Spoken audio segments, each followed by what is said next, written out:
Hey everybody, welcome to the Founders Mentality. I'm your host, Josh Feedy. Welcome back. Today I'm really excited because this is a pretty impromptu episode actually. This is a current customer of my business who one of the employees that was vetting the tool out for the organization said, you know who would be great on your podcast? Our co-founder. And I thought, yeah, let's do that. I've never had a customer, an active customer on the podcast. So let's do that right now. So what I'm going to do here is I'm going to turn the mic over to Jon here. He's going to do a quick introduction. Jon, can you just tell us who you are and what you're currently working on, what your company is? Absolutely. So I'm Jon Pearce, and I'll start with my superpower. It's so I've found this to be tremendously helpful in my own journey. I've only recently discovered it. So my superpower is have a vision for the future, articulate it, and then inspire others to achieve it. Okay. And so today I take that superpower and I apply it at a little company called Zipnosis. And for the past decade, we have been dragging and pulling the healthcare industry into the modern era, and it has been a battle. But we have had success. I'm happy to say that we've moved them forward a little bit, and excited to be here today. Thank you. Yeah. Great. Yeah, we've had other guests in the healthcare space, and I think we all agree that healthcare, there's no room for improvement. It's an incredible system already. So actually, thank you. No innovation needed at all. No, that's right. No, I love it. So welcome to the show. This is great having you on. Again, I don't do any pre-planning with these shows really, other than just quick looking at people's LinkedIn profiles, seeing what their background is. I don't want this to come across too rehearsed in any way. Perfect. So I did a quick scan. And you've been doing Zipnosis for quite a while now. I mean, you've hit the 10-year mark with this business. Grizzled. So slow clap. I'm not going to actually do it because it'll annoy anyone listening with earbuds right now. But congratulations. That's a huge milestone to hit. Thank you. I'm still alive. Before Zipnosis, in my quick scan, I did not see any other startups in your background. Now, maybe there were some that you just haven't made public on LinkedIn. You heard of Google? Oh no. Google was your baby. Yeah, that was your first That's the business. secret. Right. But tell the listeners a little bit about what brought you to founding Zipnosis. What was that journey like? Were there other startups before Zipnosis, or where did that come from? Yeah, so in undergrad, I was at another healthcare startup called Provation Medical, and they were actually just literally around the down the street here, 800 Washington Avenue, and so I was doing some programming work for the summer, and I had no interest in healthcare. Okay. Hate blood, hate needles, hate all that kind of stuff. And I was like, but it was really interesting. And I was a St. Olaf grad. There was one of the co-founders was a St. Olaf alumni, and he said, come work for the summer. And it was awesome. Loved it. Loved the problems of the people. It was really fascinating. And they said, well, why don't you stay on and skip senior year? And I was like, yeah, I don't think that's going to work, And but anyway, so we went back and worked for them pretty much right after I graduated. Okay. And so I was there for about 5-6 years. They got bought out in 2006, and then I segued out to theoretically go to business school. But that was really what got me into healthcare, and also sort of that intersection of technology. And that's where I met two of my co-founders, Conrad and Steve, who were also working there. And that's where Zip was really germinated. Okay, so I wanted to ask about that as well, because you are a co-founder. Yep. I am a founder. I don't have any co-founders. And I've heard conversations on both sides where maybe it's investors, maybe it's other companies looking at you. Some of them favor companies that have co-founders set up, and some of them don't really have an opinion on it. Yep. I definitely hear a lot of the opinions on it, being a sole founder. But where did you find these? So we now know where you found these co-founders, but how did you know that you guys needed to start another business together? Well, first of all, I like to say I'm not the brightest bulb. Sure. So, but I turn on every time. And I think it was the realization that, Steve was a physician and a really brilliant informaticist too. Conrad is you want to talk about uber nerd? Conrad is he wins programming competitions. And so, I knew enough to be dangerous, to know enough to I'm not a very good programmer. Yeah. And that's kind of go back to my superpower, but I could see this beautiful intersection of healthcare and technology delivery. Right. Yep. And we kind of all needed each other to a certain degree. And I needed to be dumb and stupid and tenacious and actually go do this. Right. And they decided not to actually come work full time at Zip. Right. But I was the one who was like, I'm going to go do this. Okay. And so that was really kind of the conversation. But we had a total blast building it early on, and so that's it. So they're not currently working at the business? No, never did. Really? Yeah. What's that like? I mean, talk to me about that a little bit. Why would you make that choice? Right. Talk to me about that a little bit. It was. I think it was the right move ultimately. Both of them continue to contribute, but they also continue to work full time, and they had families and other things they wanted to do. And for me, Zip was really just, it was a passion, and I wanted to kind of go do that. And I think it worked out okay. And I sleep really well at night, like knowing these guys were there. But it also gave really good DNA. You know, people look at it and like, oh yeah, those were good guys to have. Right. So, right. Sleeping well at night is a very good thing when you're a founder, right? If you can actually sleep well at night, I know there's some nights, there's some months where I just can't sleep personally, right? I mean, because you're in the thick of very stressful. So what keeps things. you up? I mean, what is it? I mean, I think that more recently it has been the fundraising on my side, right? Fundraising is an incredibly stressful thing because at any moment anybody could drop out, and there's the big fear that if one of the big names drops out, will the rest drop out? What will the rest feel about that loss, right?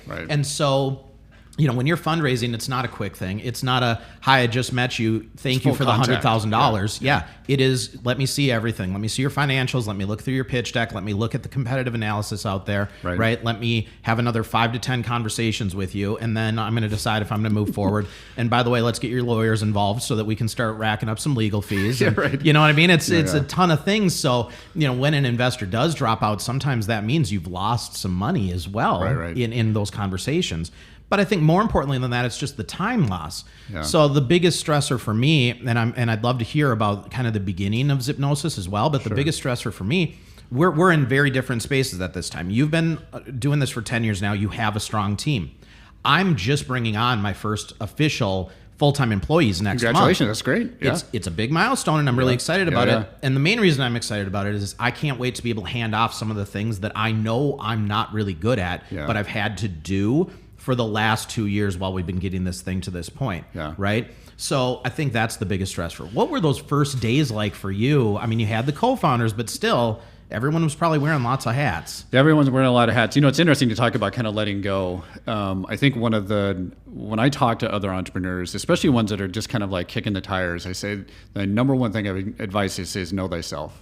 Right. And you got to know what you do well and what you don't do well. And I think, you know, that's why I started. Here's my superpower, because it's been really liberating to be able to say, this is what I do well. And whether or not I'm in the CEO position, founder, co-founder role, if I'm not in that power zone, if I'm drifting or I'm doing more things than applying that vision, articulating and inspiring, it's out of my zone. And who do I find to kind of fill those? So, you know, the early days of Zip were really, I mean, I did everything, you know, and we had a really small team for a long time, and healthcare is tricky and intractable and all those sort of kind of things. But to me, that was one of the big learnings, is to get the really good team. And it's awesome that you're at that point. But that's also exciting. Like, it's really cool. And you can be like, hey guys, here's what I need to do. My number one need is this. You know? Well, and I think the hardest thing for everybody is you want everyone to be as passionate about what you're building as you are. Right. And that's not always a reality when you're building a business.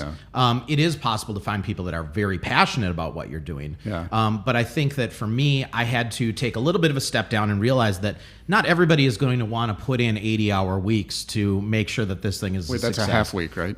Right, exactly, right? I sleep in the office. That's why there's a couch here. I just never go home.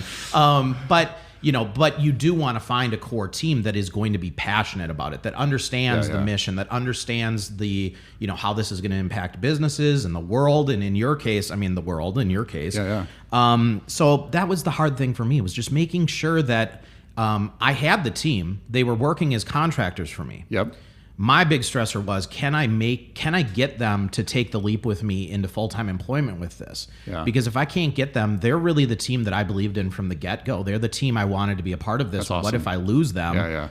So I got them. So that was fun. That's awesome. Now we have to add more people to it. That's good. You know, one of the things I've learned through the years, and now almost every Monday, I do a Monday musing to the team. And it's evolved through over the past couple year and a half. And it started out just kind of like a Monday morning email to say, here's where we are as a business and those kind of things. And now it's kind of a little bit more of like, oh, here's what I'm thinking about. And I write them for me, but I share them with the team. So I just did a Monday musing on leadership and kind of the thoughts on leadership. And you're right at that point, and you make a good observation. So at Zip, when we started, I wasn't actually the first CEO.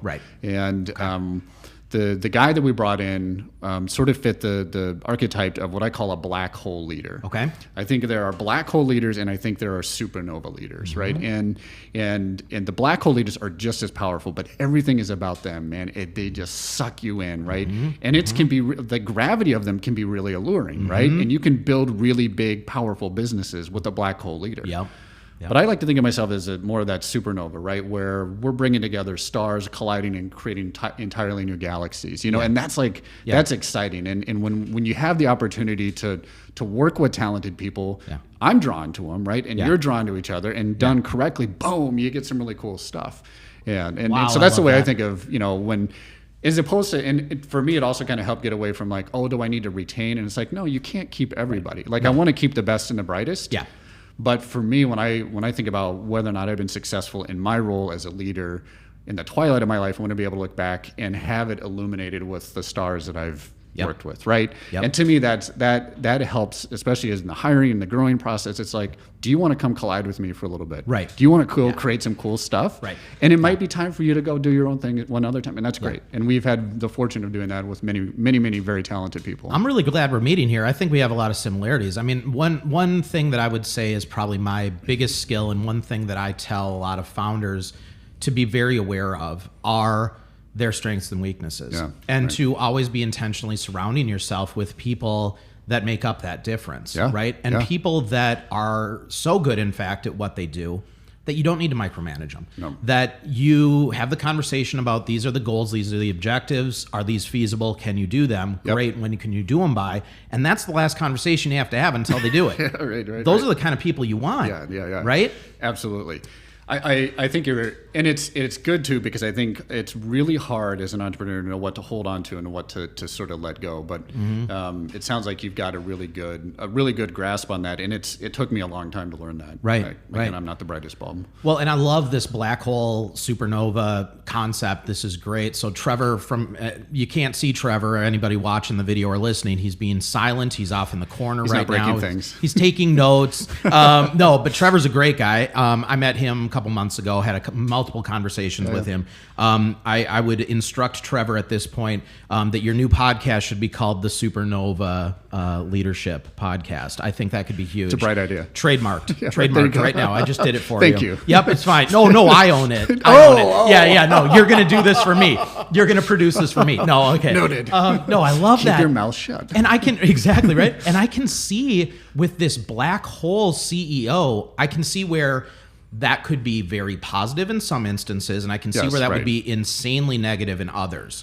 I mean, if you are tasking a CEO with maybe finding new investors, maybe bringing you to your next series, maybe getting you acquired, maybe getting you as a public company, then you do want someone like that that's going to be able to get everyone around them to believe in exactly what they're saying is the mission and where you're going to go. But I can see with a team where that could be a negative, because maybe they're pulling people in the wrong direction. Absolutely in the wrong direction. And I think more importantly, when you look at really good, if you're empowering a team for growth, right, you are constantly filling them with a better type of energy that is about expansion. Yes. Right. And it is really, really hard to, as a black hole leader, have a really expansive hyper growth company or anything that's sustainable. A lot of times, boom, and it just kind of, and so I think that's a big part of it too, is what am I bringing every day into that? And am I creating opportunity? Am I creating growth? Right. And that's kind of that discussion I have in my head all the time. You know, and as we're building the teams, are we doing it that way? So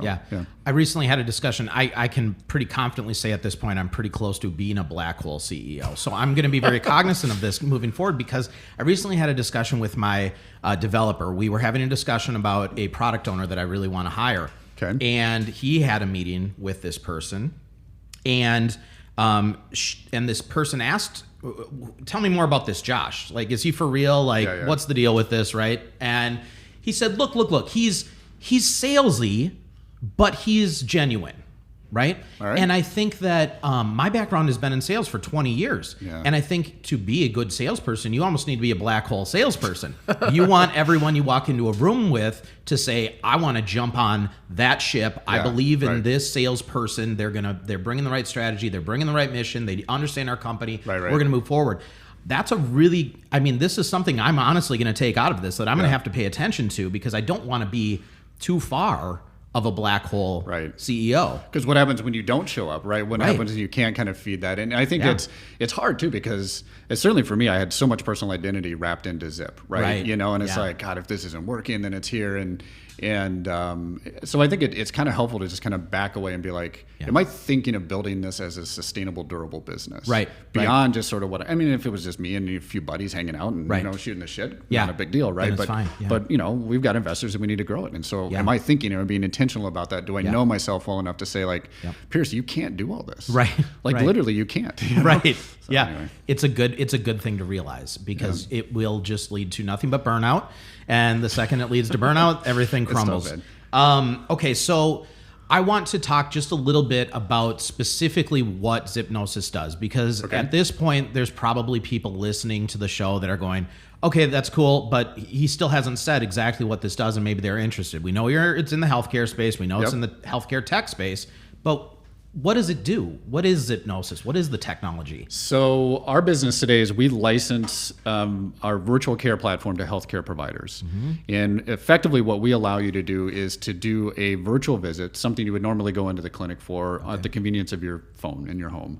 And so we do it for very simple conditions. We can do it for a little bit more complex conditions like behavioral health and post-surgical care. But where we really started are like sinus infections and bladder infections. And so what we did that was very different though is I took a very economic thesis, which said that we have to be able to use technology to really help change the cost of healthcare. And so I know you had interviewed Thompson earlier. I love his quote. You know, he's all about the problem in healthcare is price. Right. Well, I agree with him, but a component of that is the cost of it. Right. So what we did was say, listen, we think we can remove about 99% of the administrative burden with technology. That's all. And we've done it, right? I know, right? Exactly. So we've taken the cost of delivering these very simple conditions from probably $80, $90 to $4. Wow. And that's over. I mean, it's taken us a decade, and it's just a small sliver, right? We have just a small dent, but it's a huge impact. And I think for me, what gets me up every day through the hurdles is knowing that we can continue to do that and have it proliferate. Yeah, that's great. And I think, you know, look, entrepreneurs, they're willing to take risks. But I had this discussion with Thompson as well. The healthcare space is just such a heavily regulated space. There's really no room to screw up. You're dealing with very confidential information. Yeah, right. So, I mean, what were those early conversations with? Because you started doing this when telehealth and remote health really weren't that big of a thing. Oh, yeah. This was my parents very thought early. It was crazy. I can see that. 10 years ago, I can see that, right? I mean, I remember Cardiocom. Yeah. They were acquired by Medtronic, right? Yeah, but that was one of the initial telehealth companies. My wife actually worked for them. She was one of their nurses. Oh, nice. She would work right out of our house on a TV screen, helping. Great concept, right? Right. So, but again, very confidential information. So how did you get over that barrier of, we're going to be dealing with some things that we could get in a lot of trouble with if we don't engineer this correctly? I don't know. I mean, I already coming from a healthcare startup, it didn't intimidate. You know, like once you kind of crack the code, you crack the code. And you're like, okay, here's the bare minimum. You got to be HIPAA and all these other kind of things. Right. And after that, like, you just get over it. And you're like, let's go explore the really cool stuff. And so, and I think also for me, tech has always been a means to the end. It was a very economic thesis, a human-centered design thesis. Right. And so you say, I'm not going to let that be a barrier. Right. It is a part of what I have to think about. Right. But I'm not going to let it sort of get in the way of everything. Did you ever have to be any part of any sort of policy change to get some of these things? Oh, yeah, absolutely. Okay, what was that like? Oh, my gosh. So our first chief medical officer, a woman by the name of Dr. Hafner, is phenomenal woman. She was pioneer female physician out of North Dakota. And she spent a lot of time at Minute Clinic. We actually have a lot of Minute Clinic DNA in our business. And so she knew the regulatory, and it is trench warfare, man. It is at the state level, the federal level, and every single state has a different policy. Right. And she did a really marvelous job of helping us sort of craft the messaging and going out there and just helping push things forward. And, you know, we did as much as we could as a small team, but I can say today, like, the momentum is very much on our side. Yeah. Yeah, it's cool. That's awesome. Yeah. All right, so in building this business, you don't have to answer this, but I always like to know,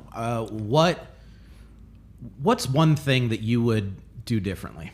What's one thing that didn't go well? Maybe you should have trusted your gut. Maybe you knew it wasn't going to go well. Maybe you assumed it wasn't going to go well. But what's one thing that you would have never done again? I made so many damn mistakes. It's hard to pull one out, and it changes every day. That's kind of the best part about it. Yeah. I would have charged more. I would have made more money from what we did. Okay. And I think that's especially true in healthcare because it moves so slow. Yeah. I mean, we're on almost a year-long buying cycle for a lot of these systems, and so your cost of sale is immense. And and it's this perverse problem in healthcare because you have to charge more because it's complex and it's slow moving. Right. But then I'm out here going like, well, I want to decrease the cost. Right. And it's like, where do I sit in that? Right. You know, and it's like this philosophical mission meets this brutal reality of healthcare economics. I mean, pricing is such a tricky thing, right? Oh, yeah, I went back and forth on pricing for many, many months before we actually moved people to paying customers. And you know, the verdict is still out whether or not I did the right thing and landed at the right place. And I think what's really challenging, and I'm sure you faced a very similar situation, was, you know, when you're launching a tech product, a lot of people don't understand this. When you launch a tech product, you don't launch it completed. It's not done, right? You are launching something to test a thesis, to get people to use it, to see if it proves value before you invest in all the other things that need to come with it. Right? And so, you know, that's a real big challenge, right? And so for us, the pricing discussion was, well, until we build all these other fancy things that we know it needs to do down the road, we can't charge a premium price for it. But even so, I've had some customers that come back to me and they say, look, dude, you got to charge more because I'm getting incredible results. And just because it doesn't integrate with Salesforce yet, or just because it doesn't integrate with HubSpot, doesn't mean you shouldn't be charging what's fair. We're landing deals off of this. And yet I have other customers that are like, no, this is a fair price, but once you build those other things, then I'm willing to talk more, right? And that's great. So here's a question for you. So you talk about staying up at night, thinking about fundraising. We love your product, by the way, and that's an unsolicited plug there. You don't have to endorse my product on here, but thank you. Yeah. But let's just be real. Yeah. Why go raise money instead of spending time working on those problems? Exactly. Right. Figuring those things out. Yeah. And I think for us in the space we were in, the only reason we had to raise money was because where we're going to make our money is in large enterprise deals. Okay. That's where we're going to make our money. Yep.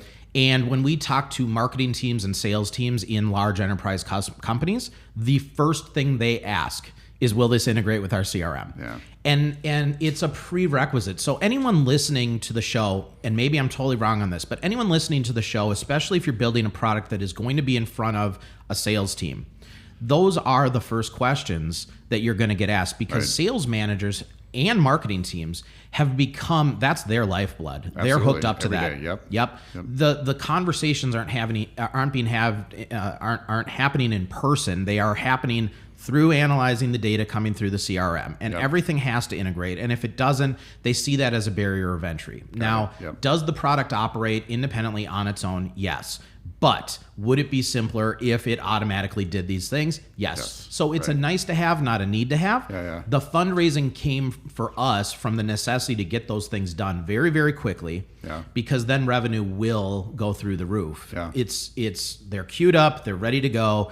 The pilots we're doing with some large companies, we're only starting with very small sales teams because they don't want to roll it out full scale until they feel like it's ready for prime time. So it's tough, but talk about that. So we might have differing opinions on fundraising. So what was your fundraising strategy? Did you guys bootstrap this for quite a while? Yeah, I mean, I didn't make money for 4 years. I mean, I remember we were in Minnesota S Corp, and I made money literally on the tax loss. That was my only income for a number of years, and that, trust me, that's not a sustainable growth trajectory. No. Anyway, like I said, I'm not the brightest bulb. But it depends. We raised an A round and raised almost 17 million in 2016, and we had to. Yeah, we were profitable the year before. We had more customers than employees. Okay, but the market was just moving too quickly. Okay, and given sort of the cycles and the investments. Yeah, and it's interesting. There's a lot of good discussion. I've got a number of other healthcare entrepreneurs here, and we constantly go at it of like, why would you go raise money when you should just focus on growing your business? Right. And the brutal reality is there isn't an answer. Right. I mean, there's a reason why markets exist to do it, and there's reasons why you freaking just gut it out and say, I'm not going to go do it. I'm going to focus on my business and my customers. Right. Equally valid. Yep. And sometimes, honestly, I think it just comes down to how competitive of a space are you in, right? So are the competitive threats something where if you aren't able to move lightning fast, that you're just going to get bullied out, right? And I think for me, that's where fundraising became an essential, right? But I've had many, many conversations, right? So I do not endorse always fundraising. Yeah. I think you have to look at it on a case-by-case basis. Because it's hard. It is. It really is. It is. I used to joke. Anyway. I was like, oh, you're just out raising money. I'm like, no, this is hard. Yeah, it's a full-time job. It really is. Yeah. Okay, so what is the future of Zipnosis? Where are we heading? At least the things you can discuss. Yeah, so I think for us, when you look at the industry as a whole, there is a whole new renaissance of virtual care and consumer-driven technology and solutions that are out there. And one of the things that we've done is we basically de-risk the technology and scaling. Okay. And so we think there's a lot of opportunity to play a very important role in a lot of the D2C solutions that are coming into the marketplace. What does D2C stand for? So direct to consumers. Okay. Yep. So anybody who's got a menopause solution or behavioral health or something like that, but they're really catering to us as the digital health consumer. And it's a total renaissance. It's really cool. Right. So we think there's a lot of opportunity there. For us, a lot of it continues to be how do we take that efficiency, right, and take that $4 delivery cost and push it across as many disease states as possible. Right. So our customers are going, Pearce, this is great for sinus infections, but I want to be able to tackle hypertension. Right. Let's go figure that out. Let's figure that out. Yeah. Okay, so you've given a ton of great advice, so maybe you've already said it, but what is the one piece of advice that you give to other startup founders in the beginning of their journey? Know thyself, man. It's that simple. It really is. Yeah. And that's, for me, again, it took you a long time, but I really think it is essential. And the other thing, I learned this at Provation pretty early on. So they had a lot of really bright people that were working there, and some were a little bit weird, And what I realized early on too is if you want to work with exceptional people, you have to be ready to make exceptions, right? And it kind of seems like love that, right? Yeah. But you kind of get there, and so I think those are things where, as you get into the game and you think about what you want as an entrepreneur, like know yourself. Are you ready to do that? Right. Do you want to work with people that might be a little socially odd but are off the charts? Right. Game on, man. Or do you want to have fun and hang out? Know yourself in that one. Yep. So yeah. I'm going to put you on the spot on this one. Who are some of your local inspirations, entrepreneurial inspirations? Who do you look to? My crushes. Yeah, your crushes, your founder crushes. Ooh. Put you on the spot. Okay.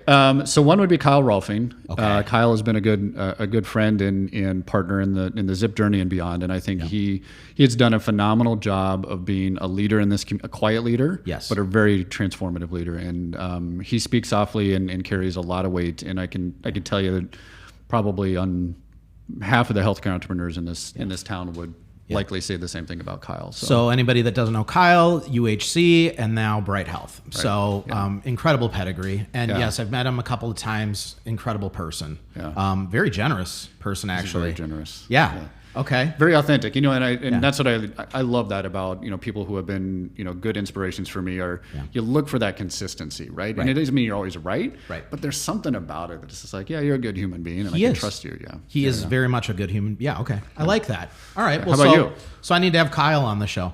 I've had Thompson on as a guest. Thompson is somebody that I have a total crush on him. He's incredible. Okay, he has incredible hair too, by the way. He has incredible style all around. Yeah. Honestly, he's a model. But he is such a genius founder. The way he creates things, the way he thinks, the way he doesn't let anything get in his way, right? He doesn't let no money to get something going or no team to get something going. And the wrong business plan, crappy technology. Nothing. And he doesn't. And my favorite thing about him is he'll just, when he has a brilliant idea, if it's not the right time, he just sits on it until it's the right time, until the technology is there for him to just create that MVP. Yeah. Incredible. Mitch Kupit was one of my guests. I just think he's a genius as well. Yeah, total. And he's one of those guys that if we're talking fundraising, this is someone you need to talk to. Yeah. He's absolutely incredible at that. And Clarence Bethia. Yeah. Honestly, that guy is the most inspirational founder that I've met. I think he's a great leader. He's got a great background and story. I love just the diversity of his background, right? Yeah. He's not the kind of guy that you would be like, oh yeah, you're going to found a tech company someday. No way. That's never going to happen for you. And he's doing it, and he's doing it incredibly well. And he's super humble about it. Yeah.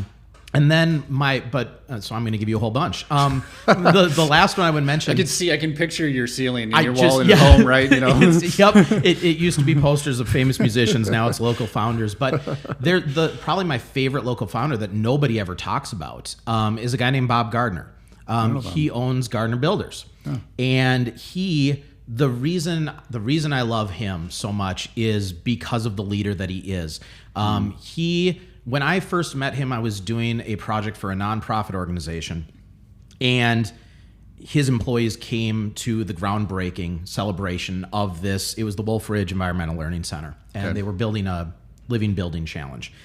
Regardless, his employees came out and they brought their children because it's a children's place. Yeah, right. And I watched how he would walk up to every family and knew the names of every one of their children on a first name basis. And I went, that's the leader I want to be someday.